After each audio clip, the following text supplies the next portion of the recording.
Amruthaveni lice kit presents daily news പ്രഭാത വാർത്തകൾ powered by Pulimoottil silks KSFE in association with Joy Alukkas. ഇത്തവണ first അടിക്കില്ലേ നമ്മള്?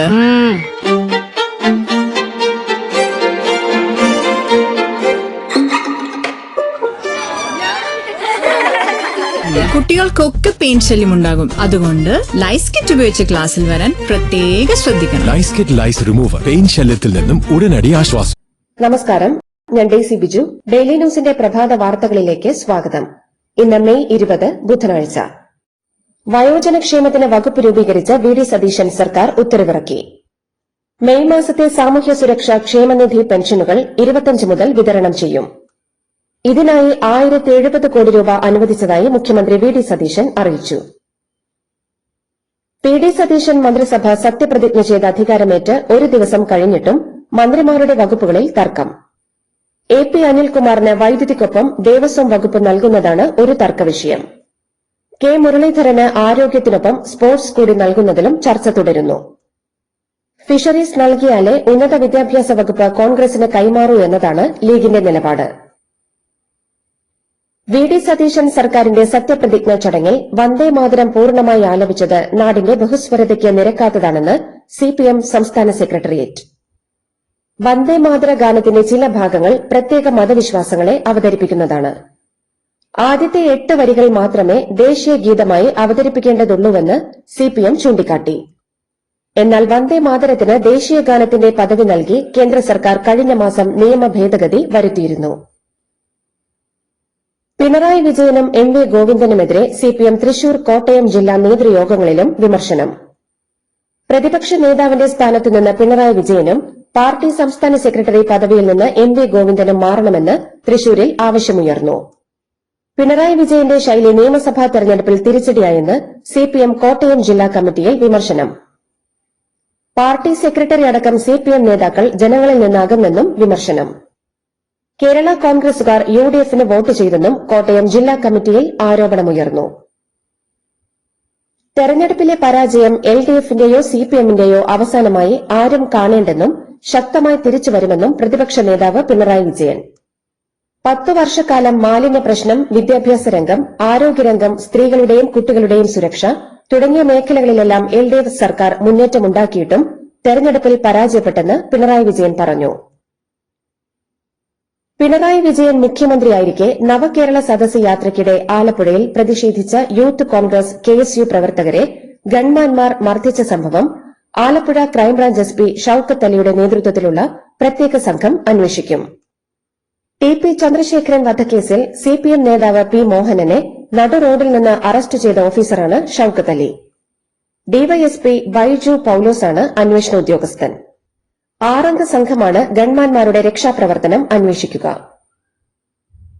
Silver line പദ്ധതി റദ്ദാക്കി ഉത്തരവിറക്കണമെന്നാവശ്യപ്പെട്ട് സിൽവർ ലൈൻ വിരുദ്ധ സമരസമിതി മുഖ്യമന്ത്രി VD സതീശന് നിവേദനം നൽകി. ഭൂമി ഏറ്റെടുക്കൽ വിജ്ഞാപനം റദ്ദാക്കണം, മഞ്ഞക്കുറ്റികൾ മാറ്റണം, കേസുകൾ റദ്ദാക്കണം, അറസ്റ്റിലായവർക്ക് നഷ്ടപരിഹാരം നൽകണം എന്നീ ആവശ്യങ്ങൾ ഉന്നയിച്ചാണ് നിവേദനം നൽകിയത്. മഞ്ഞക്കുറ്റി കാരണം ലോണോ സ്ഥലം വിൽപ്പനയോ നടത്താനാകാതെ വലയുകയാണ് പലരും. തൃശൂർ പൂരത്തോടനുബന്ധിച്ച് മുണ്ടത്തിക്കോട് 17 പേരുടെ മരണത്തിനിടയാക്കിയ വെടിക്കെട്ടുപുര ദുരന്തത്തിൽ സ്വമേധയാ കേസെടുത്ത് ഹൈക്കോടതി. ജൂൺ 16-നകം വിശദീകരണം നൽകണമെന്ന് കൊച്ചിൻ, തിരുവമ്പാടി ദേവസ്വം എന്നീ ബോർഡുകൾക്കും സർക്കാരിനും ഹൈക്കോടതി നോട്ടീസ് അയച്ചു. മന്ത്രിമാർക്ക് ഔദ്യോഗിക വസതികൾ അനുവദിച്ചു. മുഖ്യമന്ത്രിയുടെ ഔദ്യോഗിക വസതിയായ ക്ലിഫ് ഹൌസിന് തൊട്ടടുത്തുള്ള പമ്പയാണ് ആഭ്യന്തരമന്ത്രി രമേശ് ചെന്നിത്തലയ്ക്ക് അനുവദിച്ചത്. ക്ലിഫ് ഹൌസിന് തൊട്ടടുത്തുള്ള അശോകയാണ് സണ്ണി ജോസഫിന് അനുവദിച്ചത്. UDF സർക്കാർ അധികാരമേറ്റ സത്യപ്രതിജ്ഞാ ചടങ്ങിൽ മുഖ്യമന്ത്രി VD സതീശൻ ജാതി പേര് ഉപയോഗിച്ചെന്ന് സമൂഹ മാധ്യമങ്ങളിൽ വിമർശനം. 2021 MLA ആയി സത്യപ്രതിജ്ഞ ചെയ്യവേ VD സതീശൻ എന്ന ഞാൻ എന്ന് പറഞ്ഞ സതീശൻ മുഖ്യമന്ത്രിയായപ്പോൾ വടശ്ശേരി ദാമോദര മേനോൻ സതീശൻ എന്ന ഞാൻ എന്ന് മേനോൻ എന്നുകൂടി ചേർത്താണ് സത്യപ്രതിജ്ഞ ചെയ്തത്. മുഖ്യമന്ത്രി VD സതീശനെതിരെ കോൺഗ്രസ് നേതാക്കൾ പണി തുടങ്ങി. കോൺഗ്രസ് വക്താവ് ജിൻഡോ ജോൺ വടശ്ശേരി ദാമോദര മേനോൻ സതീശൻ എന്ന് മേനോൻ കൂട്ടിയുള്ള VD സതീശന്റെ സത്യപ്രതിജ്ഞയെ വിമർശിച്ച് ഫേസ്ബുക്കിൽ പോസ്റ്റിട്ടു. പഞ്ച് കുറഞ്ഞാലും ജാതിവാലുകൾ ചുമക്കാത്ത കോൺഗ്രസ് ആകുന്നതാണ് കുറെ കൂടി ഇൻക്ലൂസീവ് എന്നും പോസ്റ്റിൽ പറയുന്നു. പത്തനംതിട്ട ജില്ലയ്ക്ക് പുതിയ മന്ത്രിസഭയിൽ അർഹമായൊരു മന്ത്രിസ്ഥാനം ലഭിക്കേണ്ടതായിരുന്നുവെന്ന് കോൺഗ്രസിലെ KC വേണുഗോപാൽ പക്ഷ നേതാവായ MLA പഴകുളം മധു. വ്യക്തിപരമായി തനിക്ക് മന്ത്രിയാകണമെന്ന ആഗ്രഹമില്ലെന്നും മന്ത്രിസ്ഥാനത്തിനായി പാർട്ടിയുടെ ഒരു മുതിർന്ന നേതാവിനോടും താൻ ആവശ്യപ്പെട്ടിട്ടില്ലെന്നും അദ്ദേഹം അവകാശപ്പെട്ടു.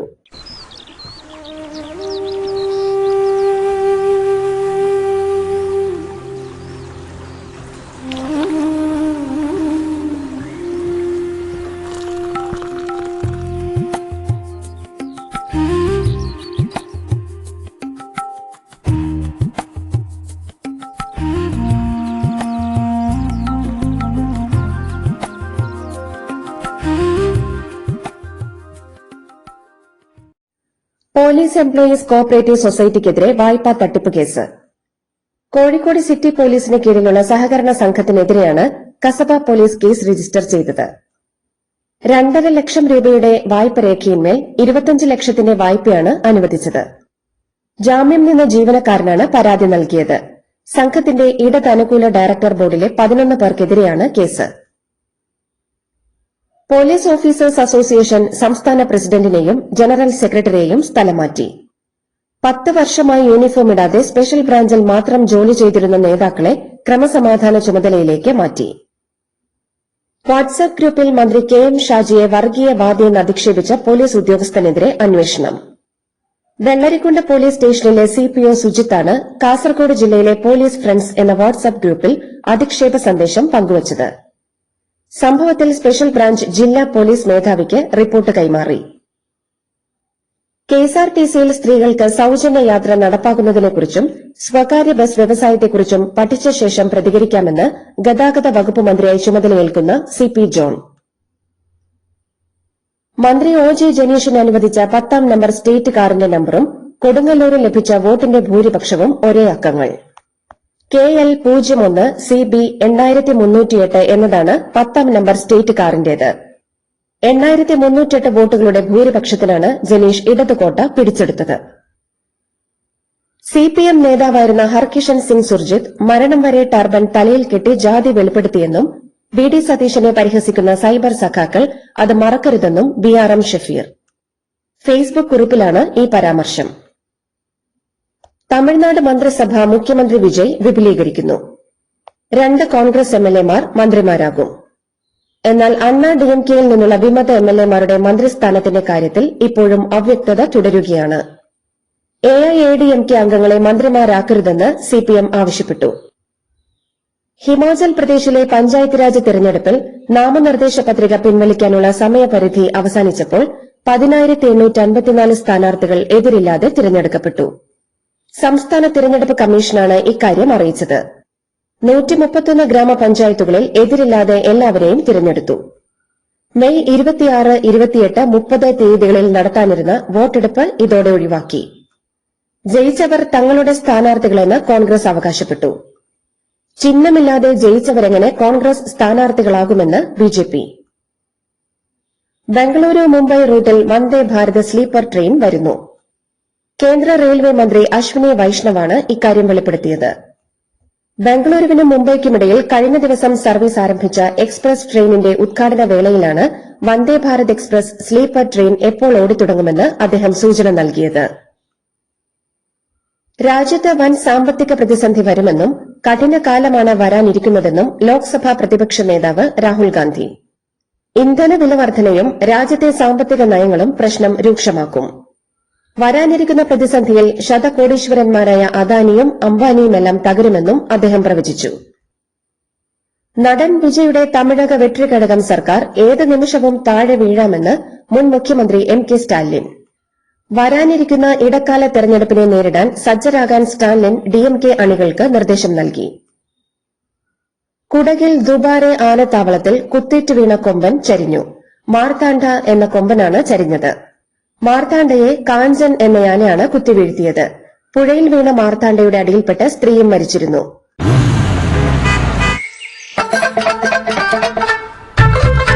എല്ലാവർക്കും വന്നു ഡാൻഡ്രഫ്, എന്തു ചെയ്യും ചേട്ടാ? പേടിക്കണ്ട, ഇവിടുണ്ടല്ലോ ഡാൻഡ്രോ 15 ഓയിൽ. ഉടനടി മാറും ടാലന്റ് ഉപയോഗിക്കൂ വേഗം.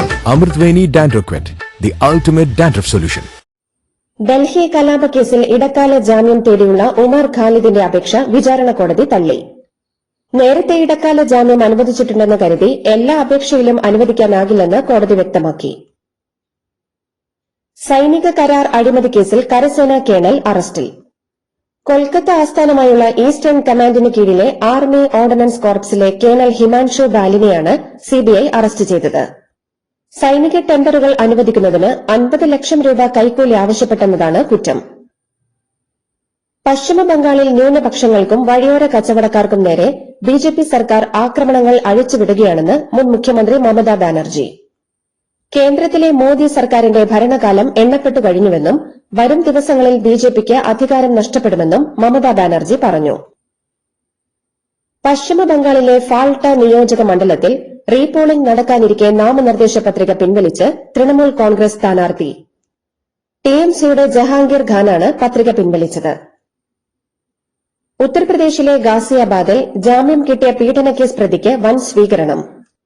ജയിലിൽ നിന്ന് പുറത്തിറങ്ങിയ പ്രതിയെ പൂമാലയിട്ട് സ്വീകരിച്ച് ചുമലിലിരുത്തി മുദ്രാവാക്യം വിളികളോടെ നടത്തിയ പ്രകടനത്തിന്റെ ദൃശ്യങ്ങൾ സോഷ്യൽ മീഡിയയിൽ വൈറലായി. സംഭവത്തിൽ യോഗി ആദിത്യനാഥ് സർക്കാരിനെതിരെ സമാജ്വാദി പാർട്ടി അധ്യക്ഷൻ അഖിലേഷ് യാദവ് രംഗത്തെത്തി.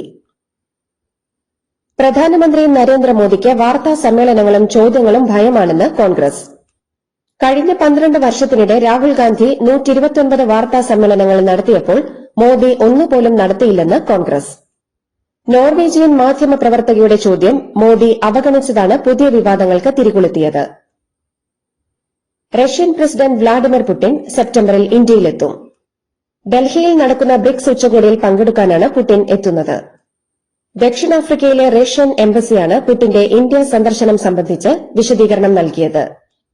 കഴിഞ്ഞ വർഷം ഡിസംബറിൽ ഡൽഹിയിൽ നടന്ന ഇന്ത്യ റഷ്യ വാർഷിക ഉച്ചകോടിയിലും പുടിൻ പങ്കെടുത്തിരുന്നു. പ്രധാനമന്ത്രി നരേന്ദ്രമോദി ഇറ്റലിയിലെ റോമിലെത്തി. ഇറ്റാലിയൻ പ്രധാനമന്ത്രി ജോർജിയ മെലോനി, പ്രസിഡന്റ് സെർജിയോ മാറ്ററല്ല എന്നിവരുമായി പ്രധാനമന്ത്രി കൂടിക്കാഴ്ച നടത്തും. റോം ആസ്ഥാനമായുള്ള UN ഭക്ഷ്യ കൃഷി സംഘടനയുടെ ആസ്ഥാനവും പ്രധാനമന്ത്രി സന്ദർശിക്കും. വത്തിക്കാൻ സിറ്റിയിൽ മാർപ്പാപ്പയുമായും പ്രധാനമന്ത്രി കൂടിക്കാഴ്ച നടത്തിയേക്കും. ഇറ്റാലിയൻ ഉപപ്രധാനമന്ത്രിയും വിദേശകാര്യമന്ത്രിയുമായ അന്റോണിയോ തജാനി അദ്ദേഹത്തെ വിമാനത്താവളത്തിൽ സ്വീകരിച്ചു.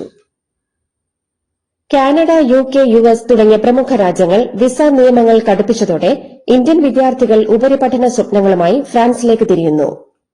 വേഗത്തിലുള്ള വിസ അനുമതി, ഇംഗ്ലീഷ് മീഡിയത്തിലുള്ള കൂടുതൽ കോഴ്സുകൾ, പഠനശേഷമുള്ള മികച്ച തൊഴിലവസരങ്ങൾ എന്നിവയാണ് ഫ്രാൻസിനെ വിദ്യാർത്ഥികളുടെ പുതിയ പ്രിയപ്പെട്ട ഇടമാക്കുന്നത്. ഇന്ത്യയിലെ രജൌരി, മാമുൻ എന്നീ വ്യോമത്താവളങ്ങൾ തകർത്തെന്ന് പാക് സൈനിക ഉദ്യോഗസ്ഥന്റെ അവകാശവാദം. യഥാർത്ഥത്തിൽ ഇന്ത്യയിൽ ഈ വ്യോമത്താവളങ്ങൾ ഇല്ല.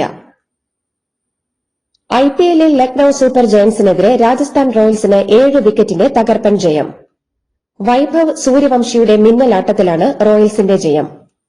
സൂര്യവംശി 38 പന്തുകളിൽ 10 സിക്സറുകൾ സഹിതം 93 റൺസ് അടിച്ചെടുത്തു. 96 റൺസെടുത്ത മിച്ചൽ മാർഷിന്റെയും 60 റൺസെടുത്ത ജോഷ് ഇംഗ്ലീസിന്റെയും കരുത്തിൽ ലക്നൌ മുന്നോട്ട് വച്ച 221 റൺസ് വിജയലക്ഷ്യം 19.1 ഓവറിൽ 3 വിക്കറ്റ് മാത്രം നഷ്ടപ്പെടുത്തി രാജസ്ഥാൻ റോയൽസ് നേടുകയായിരുന്നു. ജയത്തോടെ പോയിന്റ് പട്ടികയിൽ 4ാം സ്ഥാനത്തേക്കുയർന്ന രാജസ്ഥാൻ റോയൽസ് പ്ലേ ഓഫ് സാധ്യത സജീവമാക്കി. എന്നാൽ ലക്നൌ നേരത്തെ തന്നെ ടൂർണമെന്റിൽ നിന്നും പുറത്തായതാണ്. ഇതോടുകൂടി ഡെയിലി ന്യൂസിന്റെ ഇന്നത്തെ പ്രഭാത വാർത്തകൾ സമാപിക്കുന്നു. ഡെയിലി ന്യൂസിന് വേണ്ടി വാർത്തകൾ വായിച്ചത് ഡെയ്സി ബിജു. ഡെയിലി ന്യൂസ് ലൈവ്.in വാർത്തകൾ വിരൽ തുമ്പിൽ.